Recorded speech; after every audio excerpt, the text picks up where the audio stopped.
আলকা ইয়াগনিক ভারতীয় সিনেমার একজন কিংবদন্তি নেপথ্য গায়িকা, যিনি ৩ দশকেরও বেশি সময় ধরে তার মধুর কণ্ঠ দিয়ে লক্ষ লক্ষ মানুষের মন জয় করেছেন। তিনি ২০ মার্চ ১৯৬৬ সালে পশ্চিমবঙ্গের কলকাতায় একটি গুজরাটি পরিবারে জন্মগ্রহণ করেন। তার মায়ের নাম শুভা ইয়াগনিক, যিনি নিজেও একজন শাস্ত্রীয় গায়িকা ছিলেন এবং আলকার প্রথম গুরুও ছিলেন। প্রাথমিক জীবন এবং কর্মজীবনের শুরু আলকা খুব অল্প বয়স থেকেই গান শেখা শুরু করেন। ৬ বছর বয়সে তিনি আকাশবাণী, অল ইন্ডিয়া রেডিও, কলকাতার জন্য ভজন গাইতে শুরু করেন। ১০ বছর বয়সে তার মা তাকে মুম্বাই নিয়ে যান, যাতে তিনি একজন শিশু শিল্পী হিসেবে তার কর্মজীবন শুরু করতে পারেন। ১৯৮০ সালে তিনি পায়াল কি ঝঙ্কার ছবির থিরকাত আং লচক ঝুঁকি গান দিয়ে নেপথ্য গায়িকা হিসেবে আত্মপ্রকাশ করেন।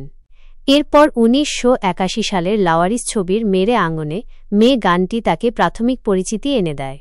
কর্মজীবনের মাইল ফলক আলকা ইয়াগনিক আসল সাফল্য পান ১৯৮৮ সালের ছবি তেজাবের ১-২-৩ গানটি দিয়ে।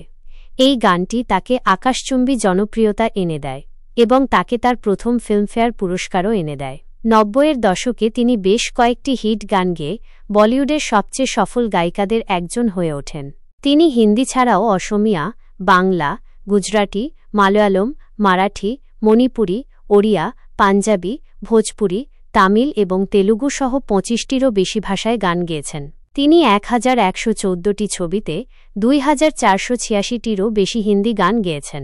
পুরস্কার ও সম্মাননা আলকা ইয়াগনিক তার কর্মজীবনে বেশ কয়েকটি মর্যাদাপূর্ণ পুরস্কার জিতেছেন, যার মধ্যে রয়েছে ফিল্মফেয়ার অ্যাওয়ার্ডস। তিনি রেকর্ড ৭ বার সেরা মহিলা নেপথ্য গায়িকার ফিল্মফেয়ার অ্যাওয়ার্ড জিতেছেন। জাতীয় চলচ্চিত্র পুরস্কার তিনি ২টি জাতীয় চলচ্চিত্র পুরস্কারও পেয়েছেন।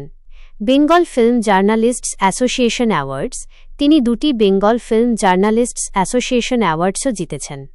লতা মঙ্গেশকর এবং আশা ভোঁসলের পর তাকে হিন্দি সিনেমার অন্যতম সেরা গায়িকা হিসেবে বিবেচনা করা হয়। তার কিছু জনপ্রিয় গানের মধ্যে রয়েছে তাল সে তাল মিলা, চুরা কে দিলো মেরা, দিল নে ইয়ে কাহা হ্যায়, দিলো সে, আগার তুম সাথ হো, কুছ কুছ হোতা হ্যায় এবং বাঁহোঁ কে দরমিয়ান।